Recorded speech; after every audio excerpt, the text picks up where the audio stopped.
Ladies and gentlemen, good day and welcome to the Hindustan Petroleum Corporation Limited Q4 FY21 earnings conference call hosted by Macquarie. As a reminder, all participant lines will be in the listen-only mode and there will be an opportunity for you to ask questions after the presentation concludes.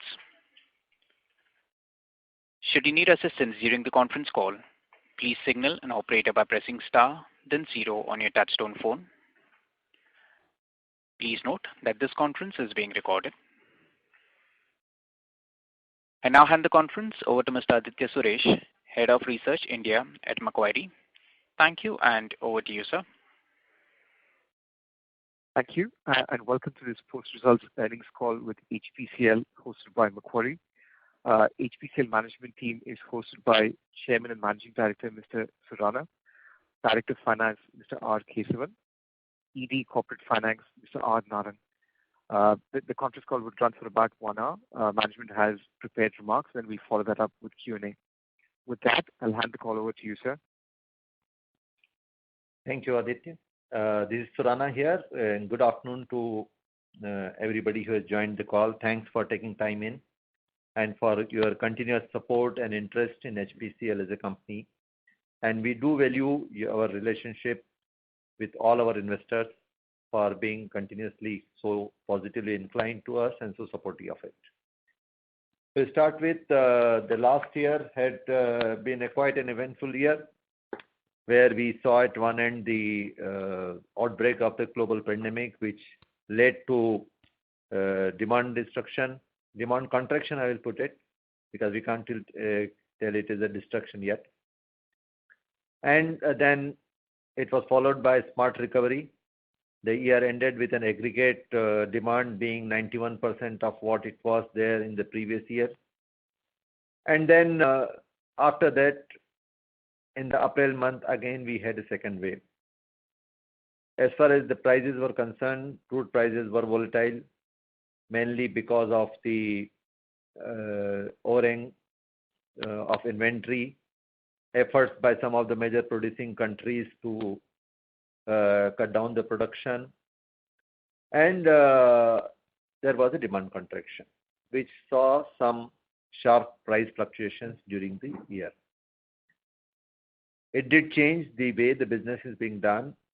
It did pose certain challenges on the supply chain management and some concerns for the health and safety of the people. And we made every effort to ensure that while we take care of the safety of the workforce, we ensure that the commodities in which we deal and which are essential commodities in the country are supplied to the consumers uninterruptedly. And at the same time, we ensure that the company continues to perform robustly both on physical and financial fronts. And it is in this background that the performance of the company and the results of the company are more remarkable, because by no means it was a very challengeable year.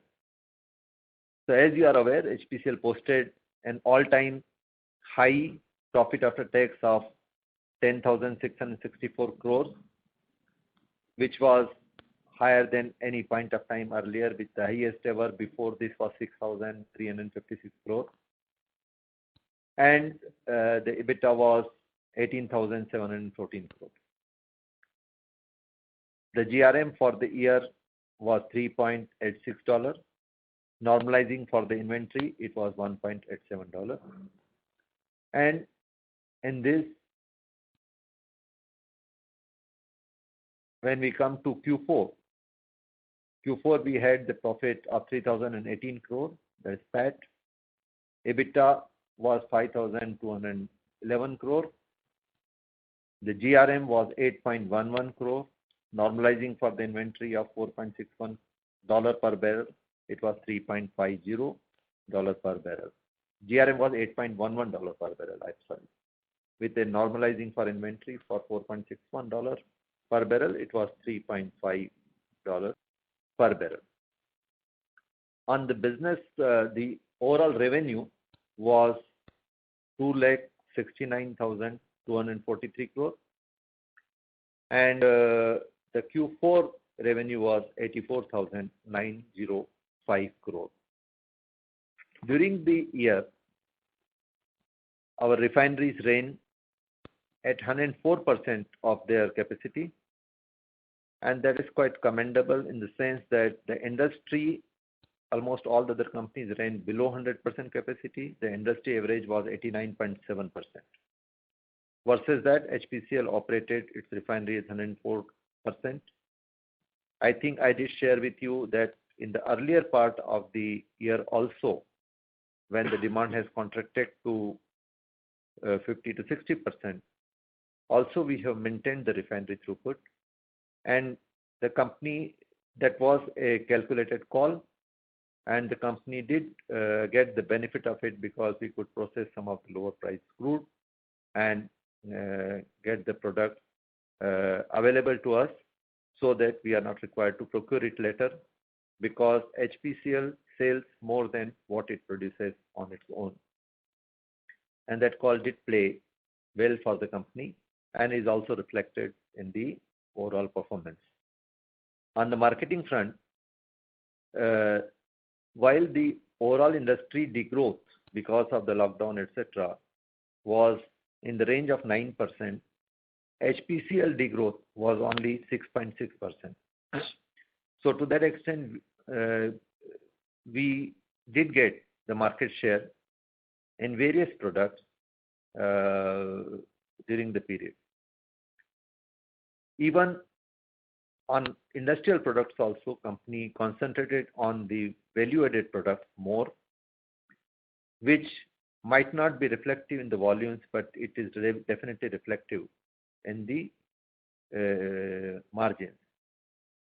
And we made the effort since last 2 years to shift our product base towards more and more value-added products, especially on the lube segment, so that we get better realization per liter of product which we sell. I may also add that during the year, even in spite of all the things, we added 2,158 new retail outlets. And this is so far the highest in a year, which takes our retail outlet to 18,634. We also added 102 new LPG distributorships, which makes it to 6,192. In this period, we added CNG dispensing facility to 203 more retail outlets. So as of date, we are dispensing CNG at 674 outlets. And we also made arrangement to provide EV charging facilities at 84 retail outlets. We have also commissioned 387 mobile dispensers to deliver diesel at the doorstep of the selected customers. And that was a new arrangement which is started last year, and that is working well for the company. You may also be aware that HPCL acquired the balance 50% stake in the Chhara LNG regasification port, which was being constructed by a joint venture company in which HPCL had 50% partnership. And effective 30th of March, it has become a 100% company subsidiary of HPCL. And that will provide us new opportunities in the value chain of natural gas business. On the project front, total we made a capex of around 14,036 crore during the year.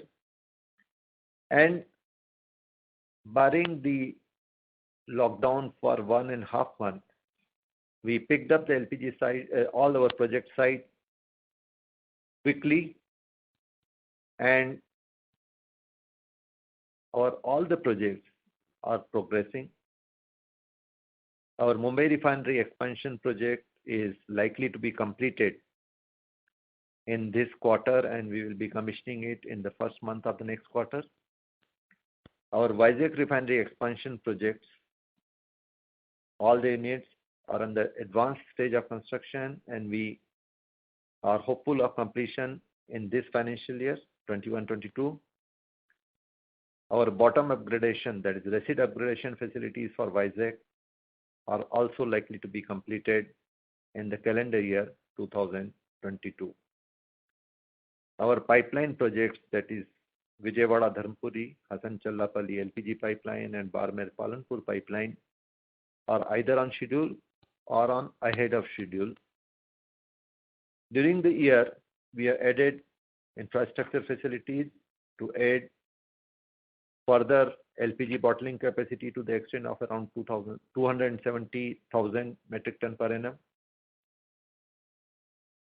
We have commissioned new depot in Hisar, and we have also provided the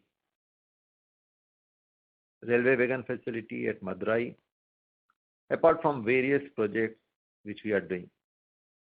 Our CGD, that is City Gas Distribution Project, which we are doing in 20 geographical areas across 9 states in the country, are progressing well, and at many places we have already commissioned the CNG stations of our own in those areas, and the PNG connections are being provided. CNG is a new business area which we are very aggressively pursuing. Apart from that, as I mentioned to you earlier, we are looking at the biofuels very keenly. HPCL has got 2 mills which already produces ethanol from sugarcane. We are also investing under further projects which will produce ethanol from grains and agri-waste. And we have also issued around 158 LOIs to private entrepreneurs, where they will be setting up the facility for biogas, city biogas and compressed biogas, and HPCL will offtake that for selling under the CGD. Our 101 megawatt windmills are operational in 2 states, in Maharashtra and in Rajasthan. I am also happy to share that our Bengaluru R&D, we have got a big research and development center at Bengaluru, where we do the R&D and develop new products and technologies. And during the year, we got 44 patents for various processing technologies. And one important thing is we use hydrogen for various process units, pilot plants, development of the processes there. And recently we have commissioned a green hydrogen plant there, wherein the hydrogen which will be used in our R&D setup will be only green hydrogen produced through electrolysis and using the renewable energy. Going forward, currently in the country, there was some contraction in the demand because of the second wave of corona, April onwards, which saw some of the demand contraction, and various states did have the localized lockdowns. If we compare to 2019 May, because 2020 May was a lockdown situation, a little bit, which was just opening up. Compared to May 20, May 21 is more. Means the demand right now compared to the last year May is more. In petrol, it is almost around 25% more. In diesel, around 6.5% more. But as I mentioned, that last May was under the lockdown period. If we compare to May 19, then the current year May 21, the demand is around 30% lesser on petrol and diesel. But there is a difference between the lockdown this time and the lockdown earlier. The last year the lockdown was complete. The interstate movement was not allowed. Industries were closed. The offices were also closed. There was a lot of migration of the labor, and the people were mostly at home. This time, there is no countrywide lockdown. There is no restriction on the interstate travel. There is no restriction on movement of goods. there is no restriction on the operation of the factories or the industries, and the movement of the migration labor has also not been seen much, and the offices are also operating, of course, following all the protocols which have been given by the concerned authorities. And therefore, to that extent, this time, as soon as the things improve, the recovery is expected to be sharper. Now there are already signs of improvement in the ground situation, both in the states which were infected more severely, and in the number of deaths, the number of infection. The aggressive vaccination will further help in improving the situation. The lockdowns which were declared by various states were initially declared till around 15th or 17th of May, but that has been extended by some states, let's say up to end of May. So we expect the demand to start recovering from June, and in the second quarter it should be definitely better than what it is. As far as the refinery GRMs are concerned, last year the petrol and diesel cracks were in the range of $2 to $3, which has improved subsequently as the demand picked up in US and Europe and some of the Asian countries.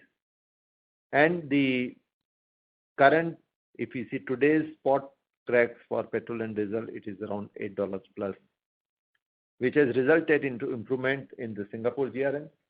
And the Singapore GRMs, which were minus $0.93 in Q1 of the last year, improved to around $1.78 in the Q4 with an average of $0.53 for the whole year.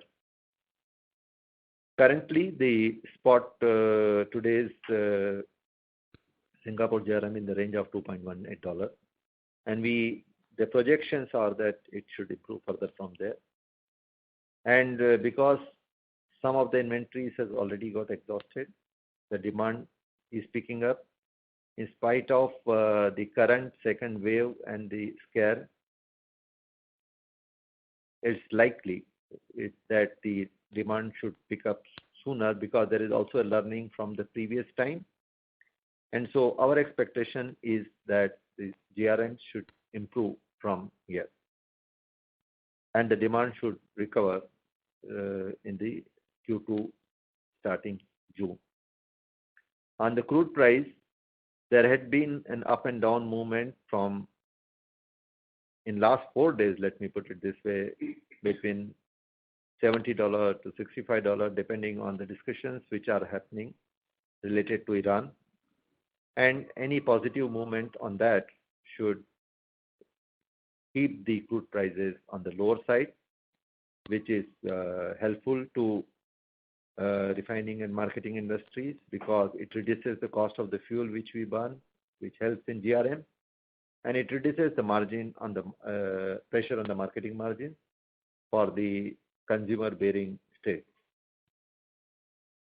And any lack of development on this side, I think it has already got factored in earlier. So we do not see much of a upside on the crude price beyond 70. Maybe some momentary spikes may be there. So I may also mention one thing that while HPCL went through a capex cycle, we are pitching our projects which are now moving towards completion and commissioning at a time when the GRMs are improving, and that should augur well for the company in the sense that we could do the capex at a time where the interest rates were benign, and we are completing the projects when the margins are looking up. I'm also happy to share that HPCL completed its buyback program, which we had announced on 4th of November 2020, and we acquired 10.52 crores equity shares at a total cost of something around 2,400 crores, with including the taxation part, it comes to 2,954 crore. So while we could achieve the targets for acquiring as many shares as possible at a very optimum price, because we went through the market transactions manner. And I think we are the only PSU, or maybe the first or only one, who followed that, unlike other PSUs. And our cost of acquisition had been somewhere lesser than 227, somewhere around 227 rupees per share. We were left with around 100 crore to be more, but the share price went above 250 in the last few days, and so we couldn't exhaust that money. But I think it had been a very successful program, and I'm sure that it will add value to all our esteemed shareholders and stakeholders, which was the original objective of this. HPCL has also announced a dividend of 22.75 rupees per share for the year 2021, and I think that should bring some cheers to all the investors. So this is from me, from the opening comments, and I'm open to the question. Thank you very much. We will now begin the question and answer session. Anyone who wishes to ask a question may press star and 1 on their touchtone telephone. If you wish to remove yourself from the question queue, you may press star and 2. Participants are requested to use handsets while asking a question. Ladies and gentlemen, we will wait for a moment while the question queue assembles. The first question is from the line of Probal Sen from Centrum Broking. Please go ahead. Thank you for the opportunity. Sir, congratulations on a very good set of numbers. One question and one small request. You have been helpful enough to highlight the core margin net of inventory, and I believe you have also mentioned the overall inventory number, which translates to, I think, like somewhere around 4,000 crore of total impact, of which inventory in GRM on the EBITDA level. Yes. Yes, sir, on the EBITDA level. So one request was, like in previous iterations, if this number can be put in the information pack shared with analysts, that will be very helpful if it is feasible. You have been gracious enough in sharing it, but if you can give it beforehand. Yeah, I just wish to, while we will be happy to provide as much information as possible to all of you, the only one thing which I wanted to mention was that this inventory gain loss figures had created a lot of confusion in the mind of the analysts. Mm-hmm. Because that's the way you try to look at it, as if that this is not an operational thing. Mm-hmm. Now, I would like to put this, especially in the context of this year, that while you can have inventory gain by default, just because you are required to have certain amount of inventory in process, but you can also take an operational and tactical call to have the inventory. Mm-hmm. If you see the way this year has moved, in the beginning of the year, you had a choice to cancel the crude cargoes. You had a choice not to process to cut down the refinery throughput rates and ramp it up at a later. Now, that is a call which the management has to take, that whether they wish to take the opportunity of the lower price crude to buy, convert into products, store the products, or just buy the crude, store the crude, or do not buy the crude and cut the throughput. Sure. Or which type of crude to buy. Right. Now, different companies have taken different calls on that, depending on the way their refinery setups are there, their marketing setups are there, their ratio of refinery to marketing, and the risk perception which they have. And when you try to hold the inventory, you also run the risk of downward pressure if the prices go down. And you also have a reward if the prices go up.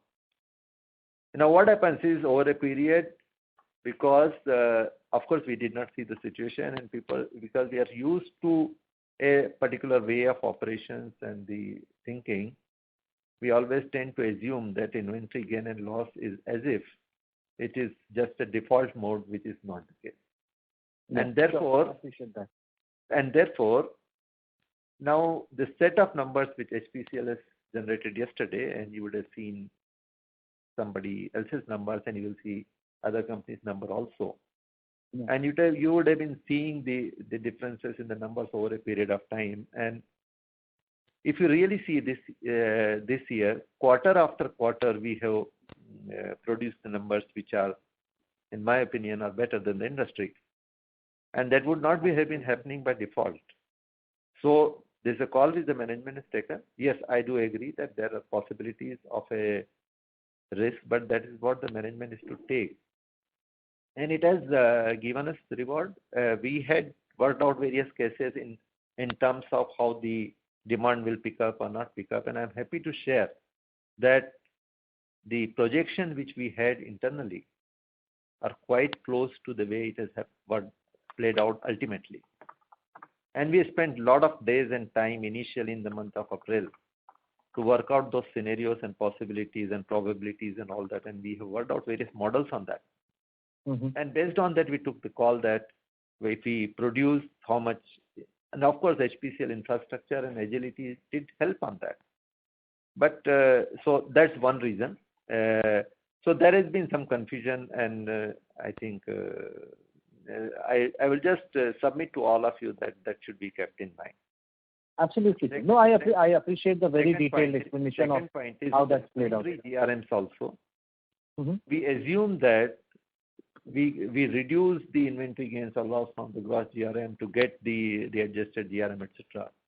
But I think I have mentioned earlier also that there is a time lag between the way the product prices and the crude prices move. And therefore, there are certain compensating factors between inventory gains and the cracks. So what happens is we just assume that inventory gain should be reduced and inventory loss should be added, but it is not that simple either. But nevertheless, the figure for total inventory gain in the quarter was 4,051 crore. Just for your, if you wish to know that, I'm happy to share that. But I just wish you people to take care of that mind. As I said, sir, I truly appreciate you taking the effort to still disclose it. It is more about having a clear comparison between past periods, since that's the way we have been looking at it. But I appreciate the perspective of how one should actually look at it in a realistic manner. Yeah, so I just wanted that perspective to be in mind. As far as we are concerned, we had been very transparent and open, and to the extent it can be shared, we don't mind sharing it. But we don't want to create confusion unnecessarily in this. Sure. So thanks for clarity, sir. So second small question was with respect to the capex that you mentioned about 14,000 crore. Yeah.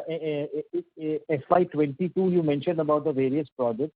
But what is the broad capex on an overall level that we are looking to 14,500. 14,500. Would that and this does not include the project capex on the Rajasthan refinery, correct? It includes the equity portion which I have to give to them. But that would be a relatively smaller portion, sir. Yeah. So total equity which we are supposed to give is 10,000 crore for the Rajasthan refinery project.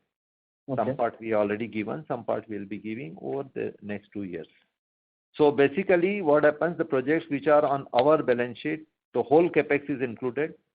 Sure. When the capex is on the subsidiary or joint venture company where we have not given any guarantees or anything, then we include only the equity portion of it. I got that. So on the Rajasthan refinery, what is the timeline right now for completion in the current environment, sir? We are hoping to complete in the financial year 23-24. 23-24 completion. Yeah, maybe 6 months here there. All right, sir. I have taken up a lot of time. I'll come back if I have more. Thank you so much. Right. Thank you. The next question is from the line of Mayank Maheshwari from Morgan Stanley. Please go ahead. Thank you, sir, for the call today. A few questions from my side. First, sir, was more related to HMEL and the lubricants side. If you can just highlight of how the lubricants business has done, especially this quarter, and how are you kind of thinking about that?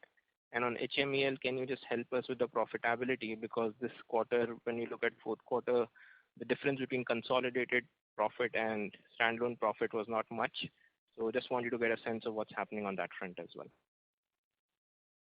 So as far as lube business is concerned, HPCL has got a market leadership in lube business, and we continue to maintain that leadership even this year. So we are the largest selling and largest producing lubricant company in the country, and we are maintaining that position. The second part is, over a period we have made certain shift in the product mix, in the sense that earlier the total lubricant base oil which we produce, we used to convert a substantial part of it into the finished goods and sell it as our brands. And we were also providing the base oil to some of our competitors as a base oil. Since last few years, we are making an attempt to convert maximum amount of base oil which we produce to finished goods, so that there is a benefit of margin on the finished goods. And that shift we had been making, and we had been successful. And that is the reason that we have got a better profitability last year and in this year coming from the lube business compared to the previous year, because of the better realization per liter of lubricant which we are selling. It was in line of this that we also started exporting the finished goods, because earlier when we were not exporting lubricants, to the extent we are able to market the finished good we were doing, and other thing we were selling as a base oil. But in this, not only we have increased the catchment area for the finished goods, we expanded the geographies where we have got a catchment for the finished goods. And our Dubai subsidiary had been doing that job. And we had exported around 15,000 tons of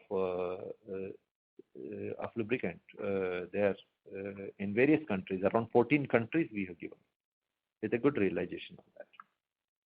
The third part of it is that, especially during the last year, our lubricant SBU had been able to position and keep in touch with the market, and had been very agile. And so when the recovery started, we were able to position the products quicker.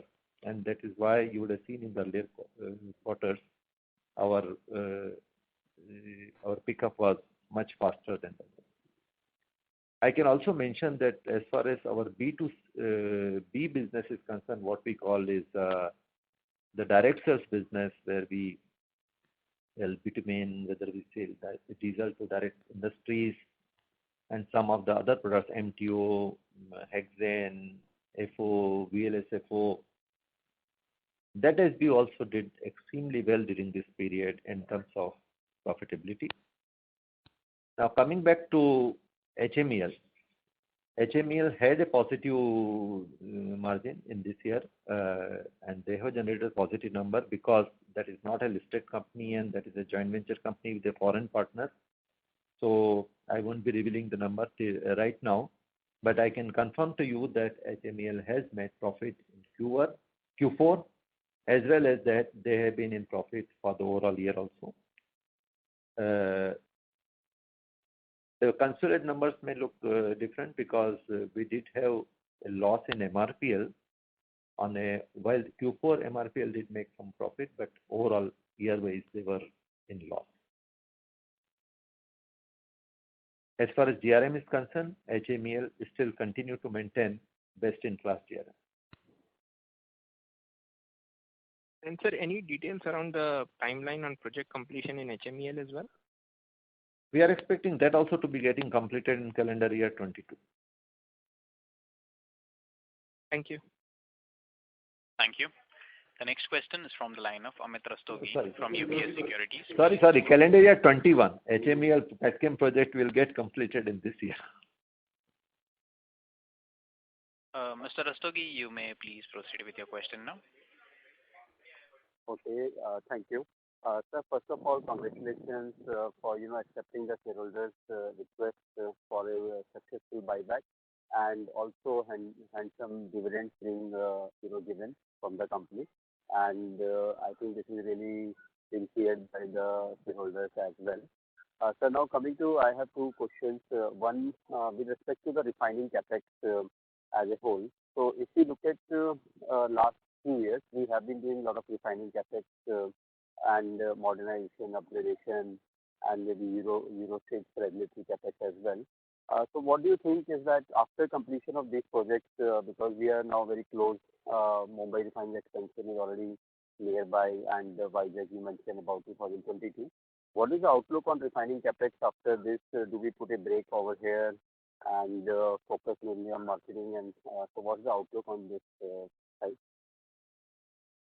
So currently, after completing the Mumbai refinery, Vizag refinery, and resid upgradation project, these three are already there, which you are aware, and I already mentioned about it, and also I mentioned timelines for completion of that.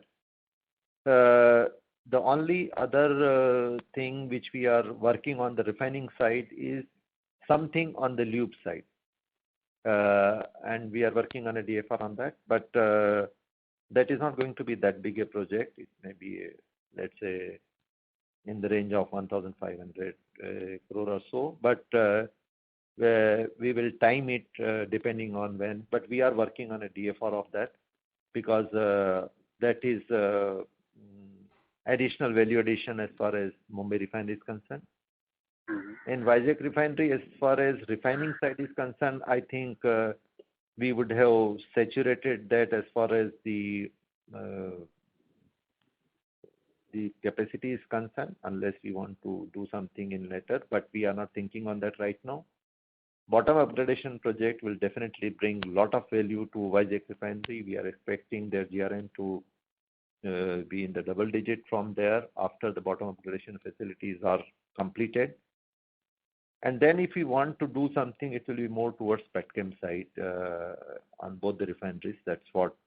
But right now, we have not approved any additional projects for the refining except the normal regular some capex for the smaller size, which comes for the being in the business type of projects.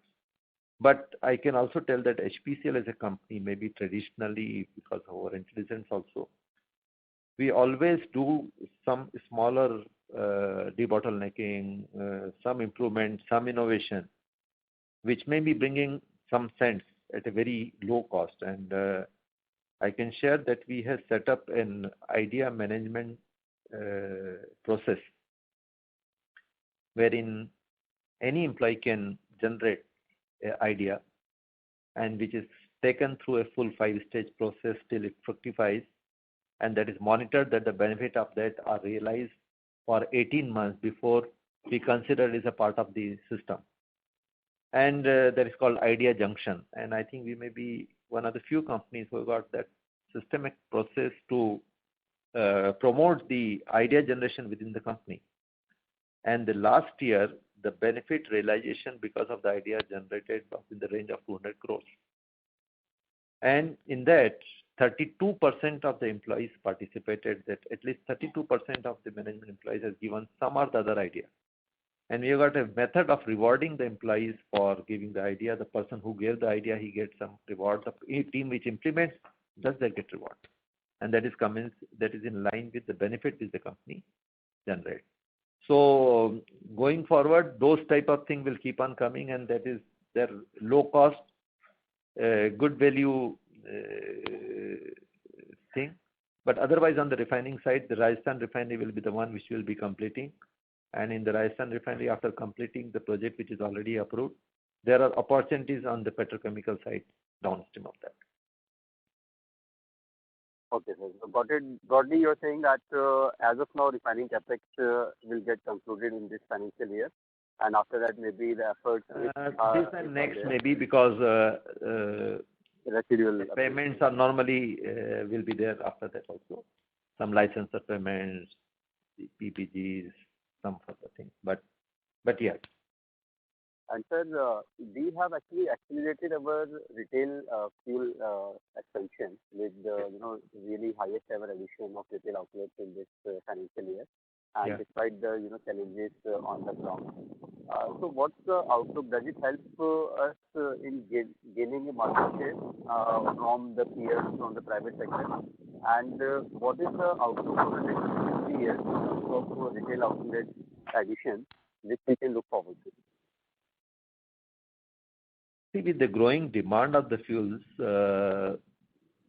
definitely we need to capture the areas, and additional retail outlets definitely helps us to bring that additional volume to us. Now, there are possibilities that some of the volumes will be is getting cannibalized from somebody else. But the increasing pie has to be captured by all, and that is where a little bit of aggression is required. And that is true for any consumer business. So to that extent, definitely additional outlets bring volume. And when we put up an outlet, we do that whole study of the catchment area, the vehicle density in those areas, the other available competitors' outlet. All those things are done, the growth potential, the type of the vehicles comes, and all those studies are done. So there are two parts. One thing is the tonnage, the volume, KLs which are coming, that comes with the additional outlets. And the second thing is the percentage market share that depends on out of the additional volume, who is capturing what. So HPCL had been capturing or gaining the market share year after year over a period of time, at least among the PSU industry. And when a new person comes, like a private industry, because if the 100% was with the PUC, if some part will go to them, to that extent, if you consider the total industry, there will be some percent is going there. But if you see within the PSU industry, we had been able to get the market share in almost last 8 or 10 years consistently. And going forward also, we will be putting up more. In fact, we got a plan to put 2,000 more retail outlets in this year. And now the outlets which are coming have got additional facilities for CNG dispensing, etc. Okay. Okay, sir. Thanks a lot for answering my questions in detail, and very best of luck. And I hope everyone is good and safe at HPCL and among the analyst community. Thank you. Thank you. Thank you. The next question is from the line of Abdul Sabnis from InCred Capital. Please go ahead. Yeah. So first of all, many thanks for holding this call. It's extremely useful to us. So I need a clarification. If you, depending upon the inventory figure for refining that is given for fourth quarter, I have broadly estimated that a full year ex-GRM inventory GRM is around 1.13, whereas if I recollect correctly, you mentioned 1.87 for the full year. So has that been some restating of the prior quarters, or is that a mistake at my end? For the full year, it is 1.87 after adjusting for the inventory gain loss. Okay. $1.99 is the total inventory gain loss for the year. $1.99 per barrel. $3.86 per barrel is the GRM. $1.99 is the inventory gain. So $1.87 is the adjusted GRM. I get that. Is the based on the fourth quarter number that you have given, and if I look at the first 3 quarters that were already disclosed, okay, then the inventory GRM works out to be lower, which is 1.13. So that's why I asked, is there some restatement of what was sort of disclosed in the first 3 quarters? Okay. No. Let me clarify that part. See, the last year had been a very abnormal year. So normally, from quarter to quarter or within the quarter or within a month, you don't have the changes which are drastically different, or even if it is there within the year, that get adjusted. Last year, the April month, March month, there was a sharp drop. It almost came to $19 or $15. That is picked up. Now, what happens is in the refining, the RTPs which we have is on a 15 days lag time. So, the 15 days cycle which is considered for the purpose of calculating the RTPs, which will go on the revenue side or the refinery GRM, will be of a different period set, and the crude price which is considered for the current period set. So for the comparison purposes, that 15 days lag normally doesn't make much of a difference.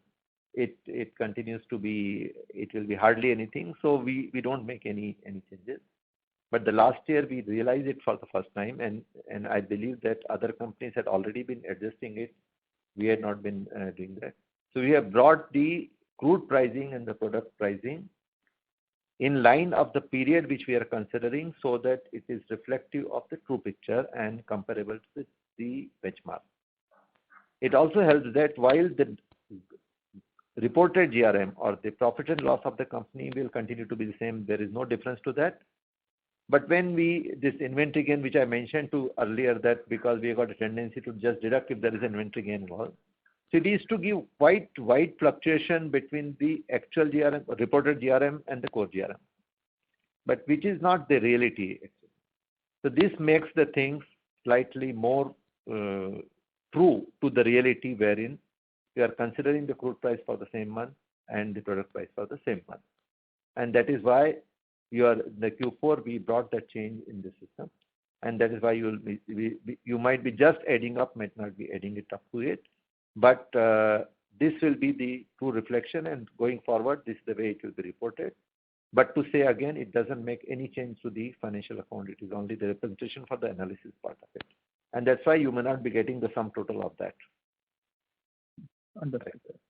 Then some bookkeeping questions, just some numbers. Yeah. You understood that. I think for all also it is important. Absolutely. So let not anybody be in doubt on this issue. And going forward, we will be reporting like this only. And I believe that both IOC and BPC had been doing that earlier also. So to that extent, there were more fluctuation. And normally it doesn't make a difference because the fluctuation never used to be so great.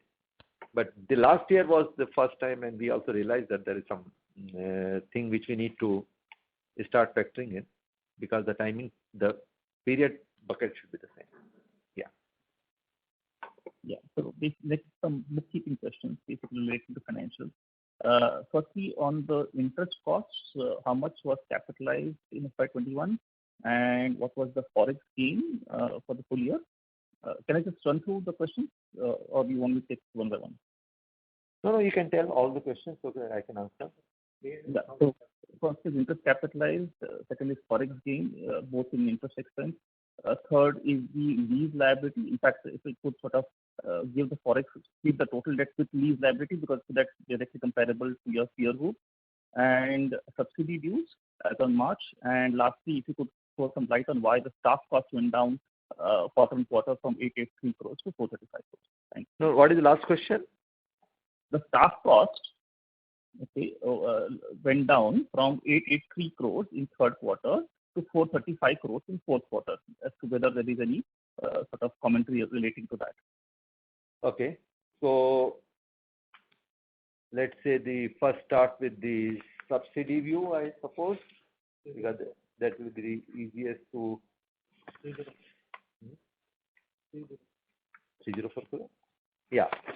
So subsidy outstanding from the government as of 31/3/2020 was 6,299 crore, which has come down to 304 crore as of 31st March 2021. So there is substantial reduction in the outstanding from the government. As far as the kerosene subsidy is concerned, it was zero and as of 31st March 2021, which was 281 crore as of 31/3/2020. Then as far as the foreign exchange fluctuation, for the quarter it is 141 crore is the foreign exchange gain for the quarter, and 1,011 crore for the full year. Then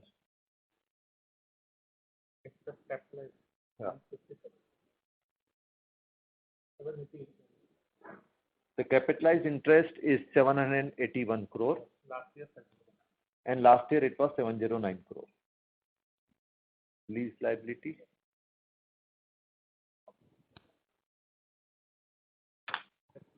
Lease liability figure I will get you. When I talked about forex, I was referring to the forex item in the interest expense. The forex gain in the interest expense. Foreign exchange gains in the interest.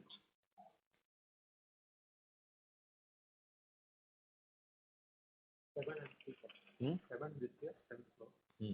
Last year, 340. In the capital project. In the borrowing, sir. In the borrowing is 7 crore. Okay. 7 crore this year. 340. Yeah, 7 crore. And last year it was 340 crore. Okay. Thank you. Okay. The next question is from the line of Love Sharma from Lombard Odier. Please go ahead. Hi. Thank you, sir, so much for this call. I hope everybody is good and safe. I just wanted to understand one thing regarding the JV project HFEL. You mentioned the project is likely to be completed within this calendar year. In terms of the the debt burden and the leverage there, it seems to be increasing because of the capex needs and some of the delays due to this capex. Is there any plan to support the JV through equity or some other means? No, as of today, there is no plan for any additional equity infusion in HMEL. So they will be able to. Any kind of support needed from? No, there is no such request also, and as of now, there is no proposal also like that. Okay. So and I believe there is no issue in terms of the liquidity needs, I guess. No. Rest assured, if HPCL subsidiaries or joint ventures, if they've got the liquidity issues, we'll be looking at it. But as of today, there is not. Okay. Thank you, sir. Thank you. Thank you. The next question is from the line of Varatharajan Sivasankaran from Antique Stock Broking. Please go ahead. Thank you for the opportunity. I had two questions. Segment-wise capex done in FY21 and plans for FY22, if you can give the same breakup as well.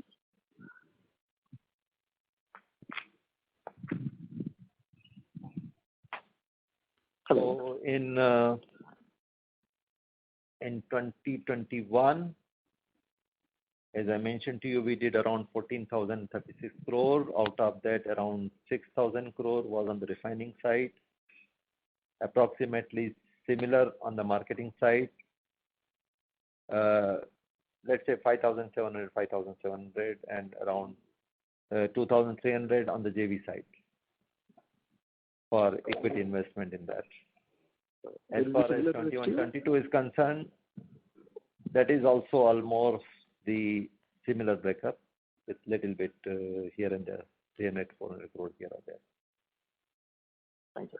In the context of the Chhara acquisition, what would be the current use of gas capture, and how do you see that number moving over the next few years given the CGDs plus the new refineries which are going to get connected? You are talking in terms of the gas usage? Yep, capture within HPCL. So HPCL right now will have a requirement of almost 2 million ton of gas. This LNG terminal is around 5 million ton capacity. So the current requirement itself, we may have around 2 million ton. So that is for the existing refineries, and we got some expansion projects, plus some of the thing where we don't use the gas currently, like for generation of hydrogen or so, but we can always leverage for doing that. Instead of naphtha, we can use hydrogen for generating. We can use natural gas for generating hydrogen in the refineries. And the CGD projects plus the Rajasthan refinery will be the additional items which will be there in this. And in Rajasthan refinery, we can also use something for the petrochemical. Fair enough, sir. Just to clarify that the 2 million tons is currently we are using it. It is not the potential, but we are currently using the. So currently, no, in Mumbai we are using. In Vizag we are not using. In Mumbai we get the Mumbai High Gas, or we do make an arrangement through other sources. In Mumbai we are using to certain extent already. May not be the full extent, but we are using. Second thing is we also look at the economics, relative economics of naphtha versus gas, and we use that gas. But we got the facility and we are doing it, right? What would be the current usage in terms of volume? I can give you right now. I don't have offhand, but I can provide you that. No problem, sir. What's the name you said? Varadarajan, sir. Varadarajan from Antique, right? From Antique, sir. And Yeah, also, we can like, provide you didn't answer the question of Avjot regarding the staff cost decline. If you can clarify that, sir. Thank you. The staff cost decline is basically some of the staff cost decline provision, right? So certain provision which we have made last year, which were not required to be paid related to LTS, etc. So that were reversed back. Thanks a lot, sir. Yeah. So we got the LTS which we decide over 10 years period. So. Thank you. The next question is from the line of Iqbal Khan from Edelweiss. Please go ahead. Hi, sir. Thank you for providing me this opportunity.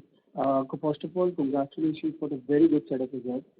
So I just wanted to know, a small question on the marketing margin front. If you can just help me with what was the marketing margin in this quarter, and going forward, how do you see the marketing margin trends? This is my first question.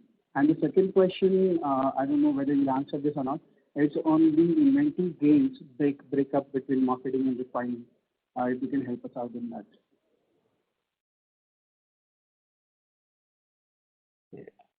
Actually, if you ask me, my first instinct will be not to answer both the questions, but in the spirit of the thing, I would, to the extent best I can. First part is that it is not company's practice to reveal the segmental margin, so we don't do that. Okay. And therefore, I won't be able to give you the marketing margin, but I can say that on a yearly basis, marketing margins were better than the last year. That much I can tell you. That is one part. Okay. So every year we get some improvement on our marketing margin, and whatever the annual increment which we normally realize, that we realize this year also.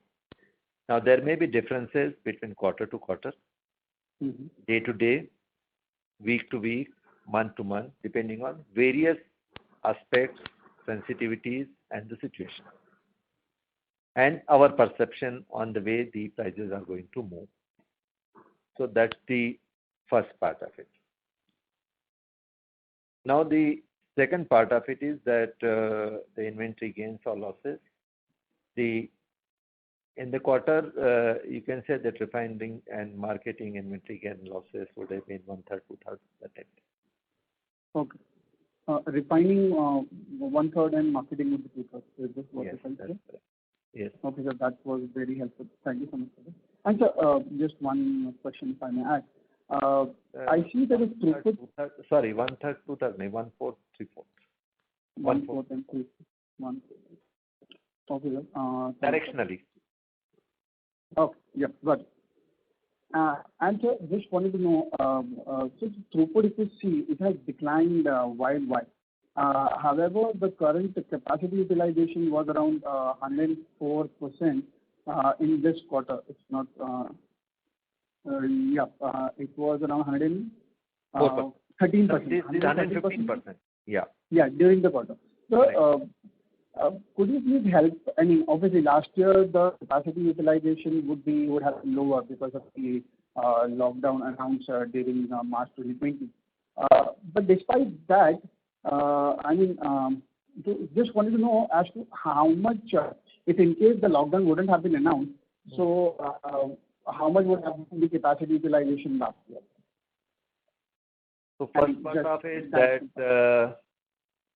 we have operated our refineries almost up to 119% of the design capacity.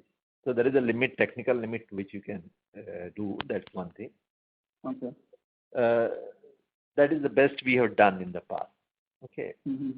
So, but we had been able to utilize to 104% last year. So that is one aspect of it. As far as Q4 is concerned, we have utilized 114%. Maybe that it is slightly lesser from the previous, because if I remember correctly, in Q4 of 2019, we had gone up to 117%. So that may be the difference. You are seeing a lesser throughput, but still 115% utilization in Q4. Oh, okay. Fine. Okay. So basically, the utilization, despite the lockdown, utilization was higher in Q4 20 as compared to Q4 21.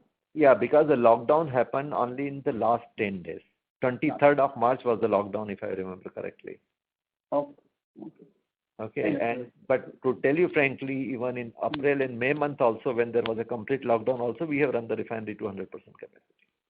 Okay, cool. And sir, currently, could you help us? What is the refinery run rate in April 2021 and March?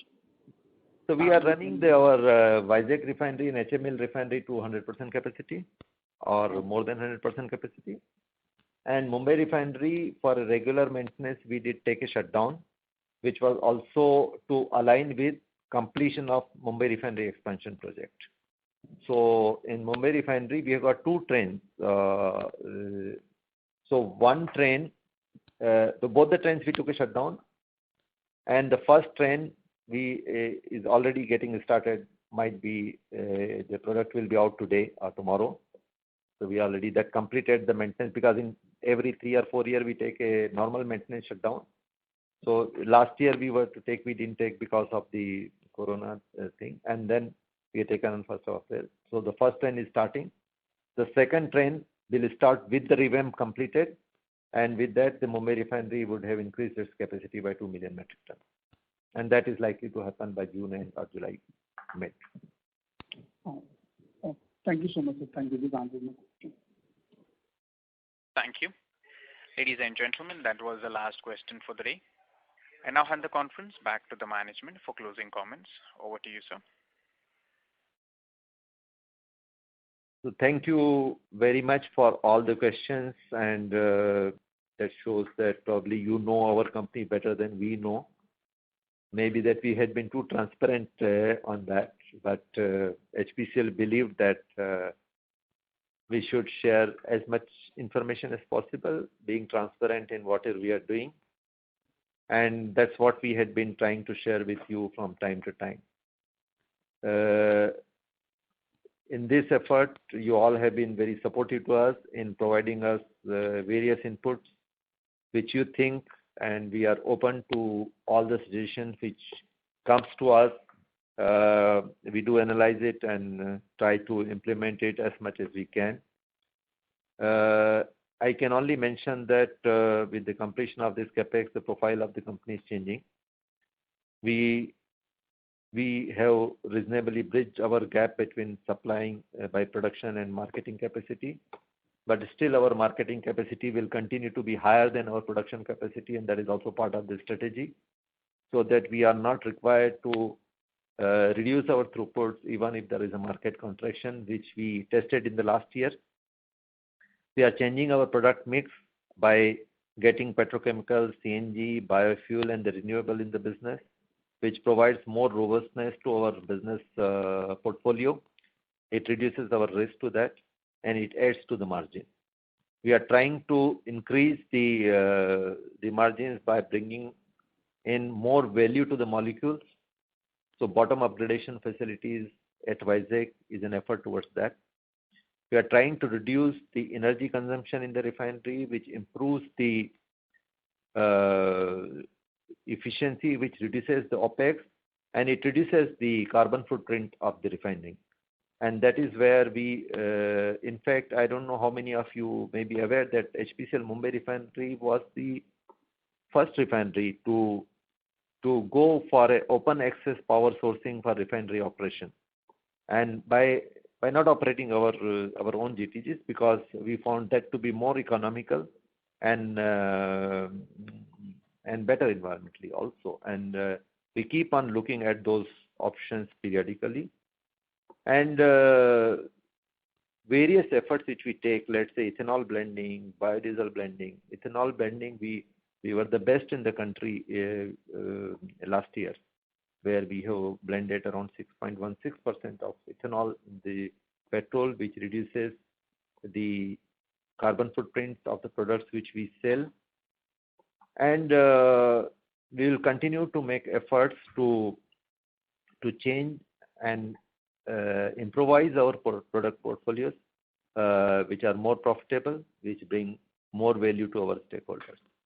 I did mention earlier that HPCL had been an investor-friendly company, and that is why we had been liberal with our dividends, with our bonuses, with our various steps which we take, including the buybacks which we did just concluded.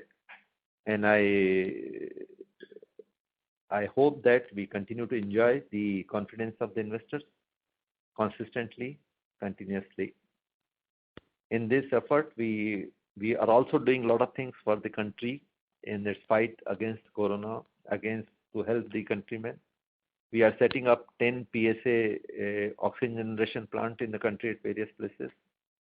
We are setting up a facility for providing oxygen directly from the refining in Bathinda, which can provide the piped oxygen to a nearby hospital. We have supported setting up of corona care centers at various parts of the country in providing oxygen, moving healthcare instruments, setting up the health care infrastructure, helping the migrants, poor people in the country, and we'll continue to do that as our effort to the society. With this, thank you very much once again. Take care of your near dear ones and yourself. Stay safe. Thank you. Ladies and gentlemen, on behalf of Macquarie, that concludes this conference.